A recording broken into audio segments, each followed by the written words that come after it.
Shalom Bapak Ibu Saudara, sidang jemaat Tuhan yang saya kasihi dan orang-orang percaya di mana saja yang bisa bersama-sama menyaksikan dan beribadah bersama-sama dalam pelayanan online hari ini.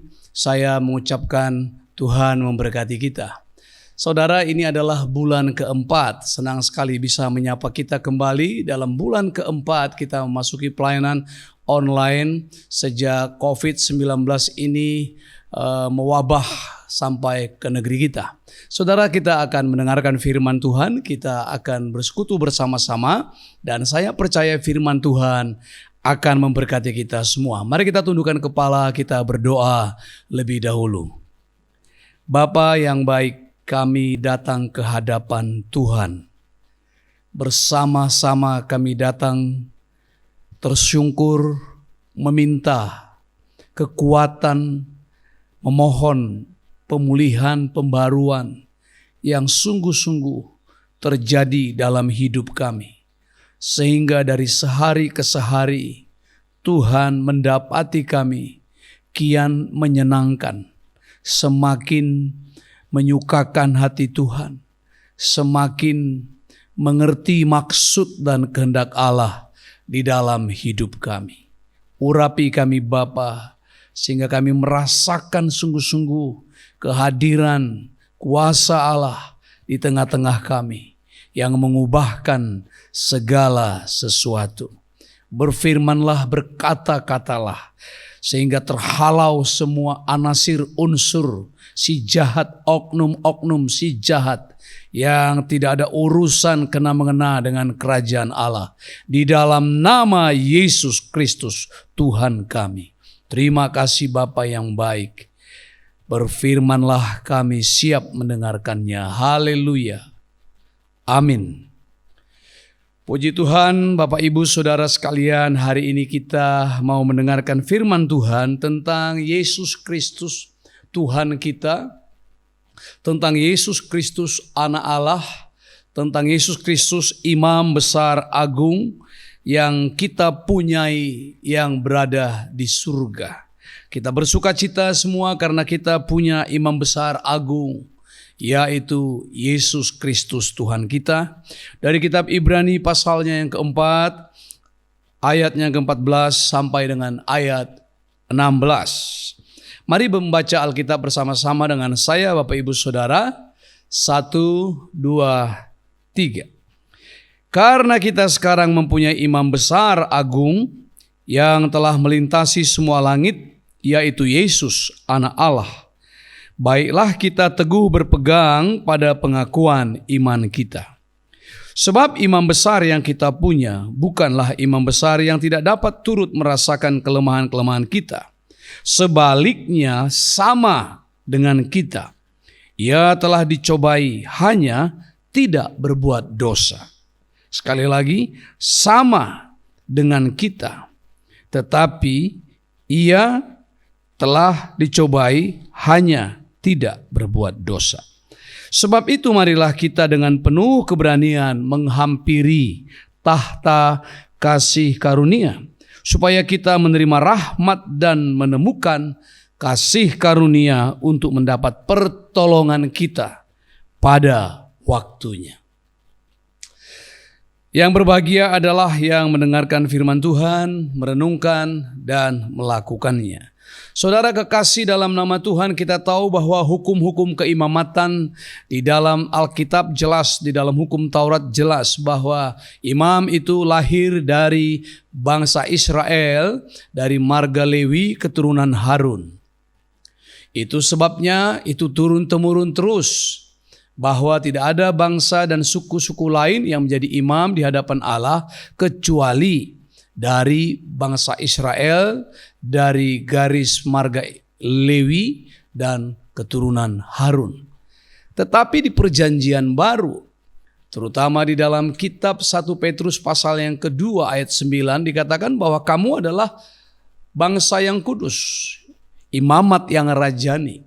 Di dalam Kristus lahir keimamatan baru, yaitu imamat yang rajani, bukan lagi imamat berdasarkan keturunan Harun.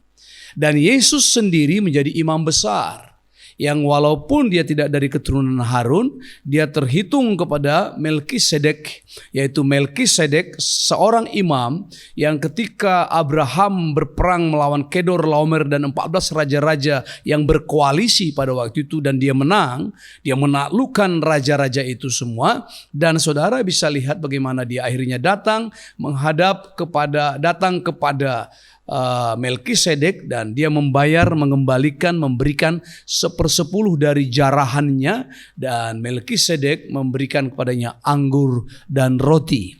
Saudara, para penafsir dan Alkitab juga mengatakan bahwa Yesus akhirnya digolongkan, dikategorikan, disamakan dengan Imam Melkisedek yang tidak punya jelas garis keturunannya dan juga bukan dari garis keturunan Lewi. Sebab imam yang dilahirkan Lewi dan Harun itu muncul kemudian lama pada tahun-tahun berikutnya setelah Israel menerima hukum Taurat, tetapi Melkisedek pada zaman bapa leluhur Abraham sudah muncul. Dan Yesus Kristus adalah imam yang ditetapkan oleh Allah Bapa untuk hal itu. Saudara, di dalam Alkitab yang kita baca tadi dikatakan bahwa demikianlah kita memiliki seorang imam besar. Imam besar yang kita punyai, imam besar agung.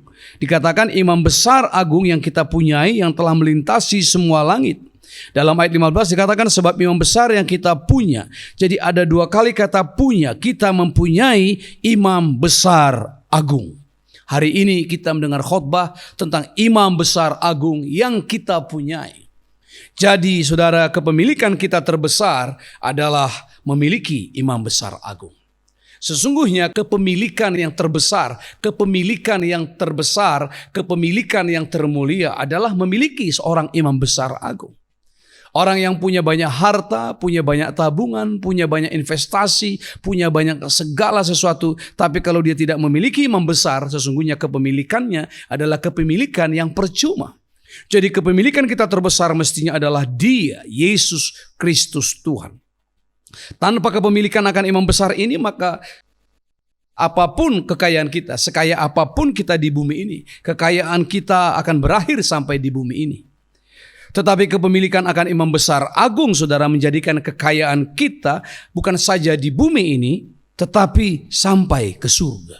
Karena itu saudara, dengan iman kita meyakini, dengan iman kita memastikan bahwa kita mempunyai seorang imam besar, dan itu imam besar agung, saudara. Saudara tahu bahwa imam itu adalah tugasnya mengantarai, tugasnya mewakili. Jadi saudara kekasih dalam nama Tuhan, kita punya imam yang mengantarai kita, yang mewakili kita. Imam-imam di perjanjian lama tugasnya menyampaikan doa, menyampaikan korban, membakar korban, membawa korban, mewakili umat di hadapan Allah dan mewakili Allah di hadapan umat.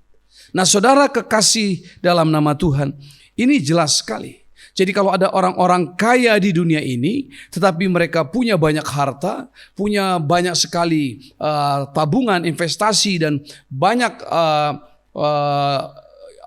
properti yang mereka miliki, dan mereka termasuk orang-orang yang paling kaya, konglomerat dan lain-lain. Tapi kalau mereka tidak punya imam besar, tidak ada hubungan, tidak ada keterikatan, tidak ada keterkaitan dengan Yesus Kristus sebagai imam besar, sesungguhnya adalah sia-sia. Jadi orang sekaya apapun akan menjadi orang miskin, sebab hidup tanpa kepastian keselamatan, hidup tanpa juru selamat, meskipun mereka mempunyai hampir semua hal-hal yang hebat di bumi ini, menjadi sangat percuma. Amin, saudara. Mari kita pastikan kita punya imam besar. Alkitab mengatakan kita punya imam besar, dan itu imam besar agung yang telah melintasi seluruh langit. Dia imam yang telah teruji. Dia imam yang telah teruji dalam segala hal. Yesus Kristus imam besar yang kita punya itu imam besar yang telah teruji dalam segala hal. Dia diuji, diberi kesempatan untuk memiliki semua. Bahkan ketika di padang gurun dicobai oleh iblis, iblis berkata, sembahlah aku, maka akan kuberikan semua ini kepadamu. Dia diberi kesempatan memiliki, tapi juga justru bisa melepas. Dia diberi kesempatan mulia, tapi bisa rela memilih untuk dihina. Dia diberi kesempatan untuk menjadi kaya, tapi bisa rela untuk dipermiskin, supaya kita menjadi kaya di dalam Dia. Dia beri kesempatan untuk menang, tapi memilih untuk mengalah. Dia tidak berebutan untuk menang. Bahkan dia berkata, kerajaanku bukan dari dunia ini. Nah saudara kekasih dalam nama Tuhan, tetapi iblis sebaliknya. Kalau kita melihat, iblis sebaliknya merampok, mencuri, membunuh, membinasakan. Merampok damai sejahtera, merampas sukacita, mengambil segala keberadaan kita, sampai orang dibiarkannya sehabis-habisnya, mati, dan akhirnya ke neraka. Tapi imam besar yang kita punya bukan imam besar yang seperti itu. Dia imam yang telah melintasi semua langit. Dia imam yang telah melintasi semua langit. Dikatakan di situ saudara bahwa dia telah melintasi semua langit. Who has passed through the heavens. Dalam bahasa Inggrisnya heaven saudara. Melintasi kerajaan-kerajaan. Melewati dimensi-dimensi. Apa artinya? Kalau kita melihat dalam Ibrani pasal 4 ayatnya yang ke-15, di situ dikatakan imam besar yang kita punya bukanlah imam besar yang tidak dapat turut merasakan kelemahan-kelemahan kita, sebaliknya sama dengan kita, ia telah dicobai hanya tidak berbuat dosa. Kita bangga punya imam besar yang mewakili kita di hadapan Bapa dan bisa menanggung persoalan kita. Dia pribadi yang maha mengetahui segala sesuatu. Dia maha mengetahui selak-beluk kehidupan kita. Dia mengetahui segala dimensi kehidupan kita. Semua peluang yang mempengaruhi kehidupan kita. Entahkah untuk membawa kita semakin maju kepada Tuhan, atau membawa kita semakin dekat kepada Tuhan. Semua ada dalam seluk-beluk kehidupan kita dan Tuhan tahu. Kalau ada persoalan-persoalan yang sepertinya membawa kita makin turun, dia juga tahu. Semua alasan-alasan apapun yang ada dalam pikiran dan perasaan-perasaan kita, ia tahu. Dia sanggup untuk hal itu. Dia tidak membiarkan kita jatuh ketika kita lemah. Dia tidak membiarkan kita sakit atau ditinggalkan ketika kita merasa sendirian. Imam besar yang kita punya adalah imam besar yang sampai perasaan-perasaan malu, perasaan-perasaan tertindas, dia bisa merasakannya. Dengar baik-baik, barangkali ketika kita merasa sakit, ditinggalkan, kita merasa bahwa tidak ada yang tahu persoalan kita. Imam besar yang kita punya, Alkitab berkata, dia sanggup, dikatakan di situ, dia adalah seseorang who cannot sympathize with our weakness. Artinya saudara, dia adalah pribadi seorang yang bersimpati dengan kita. Dia adalah seorang yang turut merasakan kelemahan kita. Bahkan sama dengan kita. Cuma dia tidak berbuat dosa. Dia telah dicobai sama seperti kita. Jadi saudara kekasih dalam nama Tuhan, kita perhatikan. Karena itu kita harus berpegang teguh pada pengakuan iman kita. Karena dia adalah pribadi yang agung, Allah yang menjelma menjadi manusia. Pribadi yang tahu persis seluk-beluk perasaan, pikiran, bahkan masa lalu, masa depan. Entahkah kita duduk, entahkah kita berjalan, entahkah kita berbaring, entahkah kita bangun. Saudara, dia sangat mengerti akan hal itu. Barangkali ada orang yang pernah sangat ditekan oleh orang-orang, dihujani dengan semua cacian, dihujat habis-habisan, dibuli habis-habisan, dan tidak ada pembelaan. Saudara diam saja, tapi dengar pada waktu itu dia sebagai imam besar agung, dia sanggup, dia ikut merasakan perasaan-perasaan kita. Ini bukan sekedar ucapan penghiburan biasa saudara. Ini benar-benar Yesus yang telah mengambil kodrat kita dan memberikan kodratnya kepada kita. Ada pertukaran kodrat yang sesungguhnya kalau kita nilai adalah sebuah ketidakadilan. Bayangkan saudara, kodrat kemuliaannya diberikan kepada kita sehingga kita mewarisi kodrat ilahinya. Sementara dia mengambil kedagingan kita, kemanusiaan kita, keinsanian kita, dan dia menjadi sama seperti kita, mati, bahkan mati di kayu salib, turun ke dalam dunia orang mati dan menyelesaikan segala sesuatu untuk kita. Supaya dengan demikian kita tidak menanggung lagi hal-hal yang tidak patut kita tanggung. Tidak patut lagi menderita untuk hal-hal yang tidak perlu kita derita. Karena dia telah membebaskan kita. Itulah imam besar agung yang kita punya. Saudara kekasih dalam nama Tuhan, karena itu kita mari berpegang teguh pada pengakuan iman kita. Dikatakan di situ di dalam ayatnya yang ke-14, baiklah kita teguh berpegang pada pengakuan iman kita. Apa maksudnya di sini, saudara? Pengakuan iman. Ada gereja-gereja, ada sinode-sinode, ada denominasional yang selalu mempunyai pengakuan iman. Betul, ada pengakuan iman rasuli, ada pengakuan iman Nisea, ada pengakuan iman Kalsedon, ada pengakuan iman hasil dari konsili-konsili atau hasil dari kesepakatan-kesepakatan. Kita tidak memandang hina dan meniadakan begitu saja, tidak. Tetapi saya mau katakan kepada kita, pengakuan iman ini harusnya adalah pengakuan iman pribadi. Satu confession, satu self-confession, individual confession.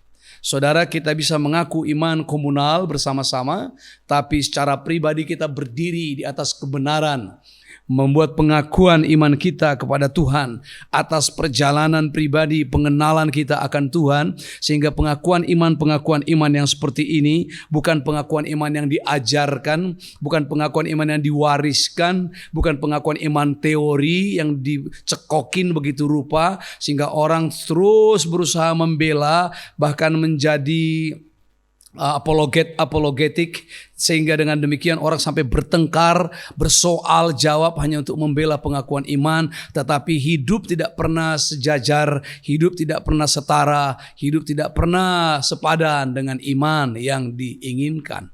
Saudara, bukan itu yang diinginkan Kristus bagi kita. Pengakuan iman yang ada yang saya sebutkan tadi itu lahir pada abad-abad berikut, tetapi justru firman ini muncul pada abad pertama, di mana Paulus berkata, berpeganglah pada pengakuan iman kita. Karena kita punya imam besar yang agung, yang hebat, yang melintasi semua langit, yang sudah bisa menanggung semua penderitaan kita, bahkan perasaan-perasaan kita, bersimpati dengan kita. Itu sebabnya kita jangan goyah, kita berpegang teguh, kita ada di situ, dan jangan mau digoyahkan dengan apapun, sebab pengakuan iman yang kita rasakan, yang kita punya, yang kita miliki, tidak mungkin bisa digoyahkan. Itu sebabnya saya katakan bahwa bukan sebagai ajaran, bukan sebagai teori, bukan sebagai formula-formula, melainkan satu keyakinan dan pengalaman pribadi kita kepada Tuhan. Orang kalau sudah punya pengalaman khusus dengan Tuhan, sama dengan punya pengalaman khusus dengan seseorang, sama dengan punya pengalaman khusus dengan situasi dan kondisi, tidak bisa dibengkokkan lagi. Tidak bisa lagi dibawa melenceng. Karena apa yang kita alami, kita punya experience akan membuat kita kokoh. Nah, begitu juga dengan pengalaman dengan Tuhan dan iman dengan Tuhan, apalagi berlandaskan kitab suci menjadi absolut, itulah pengakuan iman kita. Jadi saudara, jangan sandarkan pengakuan imanmu pada pengakuan iman pendeta, jangan sandarkan pengakuan imanmu kepada pengakuan gembala sidang, jangan sandarkan imanmu kepada siapapun. Saya sebagai gembala sidang tidak senang kalau orang bersandar kepada saya tentang Tuhan. Ada orang-orang yang senang sekali berkata begini, oh kita aman nih, jangan takut nih, gelombang besar, angin badai gak usah, tenang saja, ada Pak Gembala dengan kita. Ada Pak Gembala bersama-sama dengan kita. Ini iman apaan nih saudara? Oh kita gak usah takut, ini walaupun jalan turunan, dakian, curam, licin. Oh sementara ada Pak Pendeta dengan kita gak takut. Saya tenang, ada Pak Pendeta dekat saya. Bukan itu yang diharapkan. Ada banyak orang-orang mempercayai Tuhan karena orang-orang. Harusnya tidak seperti itu. Itu sebabnya ada orang mengajarkan satu pengajaran yang salah, yang sering kali berkata, orang-orang bisa jatuh tidak mengikut Yesus karena kelakuan kita. Saudara, betul bahwa orang bisa tersandung, tapi dengar baik-baik. Orang yang tersandung dan yang membuat tersandung sama-sama juga mereka bersalah. Itu sebabnya kita semua pribadi harus punya pengakuan iman terhadap imam besar satu-satunya. Bukan berdasarkan apa kata orang, bukan berdasarkan apa yang disampaikan orang, tapi berdasarkan keyakinan kita sendiri. Bahwa kita percaya kepada dia. Itu sebabnya pengakuan iman disebut pengakuan iman, bukan pengkamian iman. Bukan kami percaya, bukan. Bukan juga pengkamuan iman, tapi pengakuan. Kujadikan menjadi bagianku, hidupku. Jadi itu sebabnya disebut pengakuan iman. Kuakui ku akui di hadapan langit dan bumi, antara surga dan neraka, di hadapan setan-setan dan segala penguasa-penguasa yang ada. Itu sebabnya kita percaya akan Yesus Kristus dan itu absolut. Katakan amin, saudara. Ayat 5 disebut di sana. Kalau kita teruskan ke bawah di ayat 5 ada mengatakan begini. Sebab setiap imam besar yang dipilih dari antara manusia ditetapkan bagi manusia dalam hubungan mereka dengan Allah. Dalam hubungan mereka dengan Allah. Jadi betapa pentingnya imam atau imam besar memadukan, menjalin, menciptakan hubungan dengan Allah. Supaya ia mempersembahkan persembahan dan korban karena dosa. Jadi imam besar adalah untuk membangun hubungan. Dan bukan sekedar hubungan, tapi hubungan kita dengan Allah. Saudara, kita kalau punya hubungan atau punya kebaikan dengan negara lain, hubungan baik itu dibuktikan dengan adanya duta. Ada kantor ambasador, ada perwakilan atau kedutaan, ada konsulat, ada hubungan baik dibuktikan dengan adanya perwakilan kita di sana. Kalau kita tidak punya hubungan baik dengan satu negara A, kita nggak perlu punya duta di situ. Jadi bisa dipastikan saudara, orang-orang yang punya hubungan dengan surga memiliki duta di surga. Orang-orang yang punya hubungan baik dengan Allah Bapa di surga punya duta di surga. Ada imam besar di surga. Jadi dengar baik-baik betapa ketidak memiliki imam besar ini adalah bukti bahwa saudara tidak punya andil apa-apa di surga. Banyak orang klaim memasuki surga, memiliki surga, berjanji masuk surga, tapi menolak hubungan dengan surga. Jadi keberadaan imam besar ini adalah pribadi atau satu person yang bisa mewakili kita di surga. Jadi kalau seseorang tidak memiliki Yesus Kristus sebagai imam besarnya, jelas dia tidak punya hubungan dengan surga. Amin, saudara. Semua nabi-nabi, semua tokoh-tokoh agama, semua pendiri-pendiri agama, semua figur-figur publik atau semua tokoh-tokoh politik siapapun saudara, semua maestro-maestro, semua telah berakhir di kuburan mereka sendiri. Semua pendiri-pendiri agama, nabi-nabi sebesar apapun telah berhenti di pemakamannya sendiri. Berakhir di pemakamannya sendiri. Tetapi Yesus Kristus beda saudara. Dia bangkit dari antara orang mati. Kuburannya menjadi kosong. Dan dia naik melintasi semua langit katanya. Dan dia menjadi pengantara. Supaya di dalam dia setiap dosa diselesaikan. Setiap pelanggaran diselesaikan dan diperdamaikan. Dan setiap kejahatan disucikan. Dan setiap orang yang taat kepadanya diselamatkan. Katakan amin saudara. Nah saudara kekasih dalam nama Tuhan Yesus Kristus. Itu sebabnya kita bersyukur bahwa dia adalah pribadi yang sudah melewati semuanya langit. Kita buka ciri-ciri imam besar ini. Mari kita lihat Ibrani pasal 2 ayatnya yang ke-17. Ibrani pasal 2 ciri-ciri keimamatan ini. Itulah sebabnya maka dalam segala hal katanya ia harus disamakan dengan saudara-saudaranya supaya ia menjadi imam besar yang menaruh belas kasihan. Dia adalah pribadi yang menaruh belas kasihannya besar. Saudara bisa melihat betapa sederhananya Yesus Kristus datang ke dunia. Dia datang dalam rupa manusia, lahir di kandang domba, kandang kambing, berbau kambing, hina dina, berpakaian ala kadarnya sebagai tukang kayu dan bersahabat dengan para nelayan, dengan kelompok margin yang ada di Tasik Galilea, dan hidup dengan sehari-hari dengan orang-orang biasa. Dan dia tidak pernah mencari hormat bagi dirinya sendiri. Penuh dengan belas kasihan di mana ada banyak orang berkumpul seperti domba yang tidak punya gembala. Hatinya iba, bahkan 2-3 kali yang mencucurkan air mata, kata Alkitab. Karena dia penuh dengan compassion, belas kasihan yang besar. Itulah imam besar. Jadi jangan sampai saudara mengira bahwa kalau saudara bersedih, Tuhan tidak ikut bersedih. Jangan sampai saudara mengira kalau saudara putus asa, Tuhan tidak melihat saudara dan tidak tergerak untuk memberikan pertolongan pada saudara. Berserulah, dia berkata, marilah kepadaku semua yang letih lesu dan berbeban berat. Aku akan memberikan sentosa, aku berikan kelegaan kepadamu. Nah, saudara kekasih dalam nama Tuhan, dia penuh dengan belas kasihan. Lalu dikatakan di situ, dan yang setia kepada Allah untuk mendamaikan dosa seluruh bangsa. Jadi ciri dari imam besar itu adalah dia adalah penuh belas kasihan. Dia setia kepada Allah, setia kepada Bapa. Tidak ada yang setia seperti dia. Dia adalah ya dan amin terhadap semua janji Bapa. Di dalam dialah janji Bapa digenapi. Semua konteks perjanjian lama genap di dalam dia.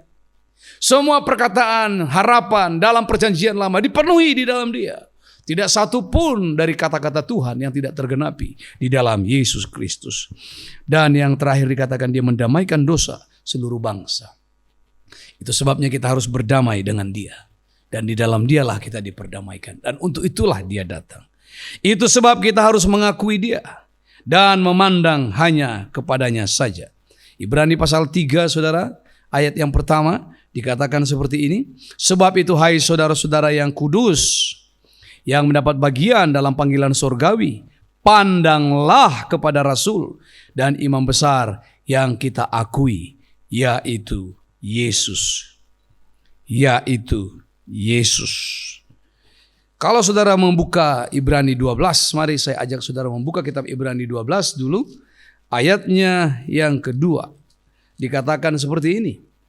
Marilah kita melakukannya dengan mata yang tertuju kepada Yesus yang memimpin kita dalam iman dan yang membawa iman kita itu kepada kesempurnaan, yang dengan mengabaikan kehinaan tekun memikul salib ganti sukacita yang disediakan bagi dia yang sekarang duduk di sebelah kanan tahta Allah. Mari kita melakukannya dengan mata tertuju. Mari kita pandang dia kepada Rasul dan imam besar yang kita akui, yaitu Yesus. Jadi mari kita pandang dia. Ia sempurna. Ia menjadi pokok keselamatan bagi setiap orang yang taat. Bagi setiap orang yang taat. Dalam pasal 5 jelas dikatakan di sana, sesudah ia mencapai kesempurnaannya, ia menjadi pokok keselamatan yang abadi bagi semua orang yang taat kepadanya. Sesudah ia mencapai kesempurnaannya, ia menjadi pokok keselamatan yang abadi bagi semua orang yang taat kepadanya. Ia menjadi pokok keselamatan abadi bagi semua orang yang taat kepadanya. Saudara, mari kita taati dia. Itu sebab perlu menjaga hati nurani yang bersih. Sebab dengan menjaga hati nurani yang bersih, kita bisa menikmati hubungan yang baik, yang harmonis. Kita lanjutkan kembali ke konteks awal dari Ibrani pasalnya yang keempat ayat 16 dikatakan seperti ini. Sebab itu marilah kita dengan penuh keberanian menghampiri tahta kasih karunia, supaya kita menerima rahmat dan menemukan kasih karunia untuk mendapat pertolongan kita pada waktunya. Saudara, imam besar agung kita adalah dia, Tuhan Yesus Kristus. Menikmati hubungan yang baik, harmonis, dan rasa simpati dari sang imam. Kita membangun hubungan. Itu sebabnya saudara kita membangun mezbah. Jangan memandang ringan. Sebab kita juga adalah imam Allah di muka bumi. Yang dibangun oleh imam besar adalah kerajaan imam. Dan dia adalah rajanya, imam senior, imam agung, the great. Dan kita adalah imam-imamnya bersama-sama. Dan kita adalah membangun kerajaan imam. Itu sebabnya kita juga harus terbiasa membangun mezbah. Bangunlah mezbah keluarga. Bangunlah mezbah di mana ada komunitas. Sebab di mana mezbah kita menghadirkan kuasa Allah di situ. Yang kedua, berani menghampiri tahta kasih karunia Yesus Kristus. Saudara, ciri-ciri orang yang masih tinggal dalam dosa, dia tidak berminat untuk beribadah. Dia tidak ada minat untuk berdoa. Bosan memuji Tuhan. Tidak suka perkara-perkara rohani. Di ibadah gerah. Dalam kebaktian selalu gelisah. Pingin cepat-cepat. Ditegur tidak mau. Dinasehati marah. Dan hatinya gundah, sukacitanya hilang, damai sejahteranya lenyap. Tetapi dengar baik-baik, apabila orang telah dibersihkan, ditahirkan dalam ketaatannya, imam besar memberikan hati nurani yang bersih. Dan kalau hati nuraninya sudah bersih, dia bisa menghampiri tahta kasih karunia Yesus dan bisa menerima pertolongan rahmat. Yang ketiga dikatakan, dia berdoa dan melalui doa-doanya datanglah pertolongan yang tepat pada waktunya. Saya mau katakan tepat pada waktunya, tepat waktu dan tepat guna. Sebab saya percaya itulah hebatnya Allah imam besar itu. Dia mengetahui apa yang ada dalam hati, dia mengetahui apa yang ada dalam pikiran kita, sehingga ketika kita berseru-seru kepadanya, ya Aba, ya Bapa, dia memberikan jawabannya kepada kita.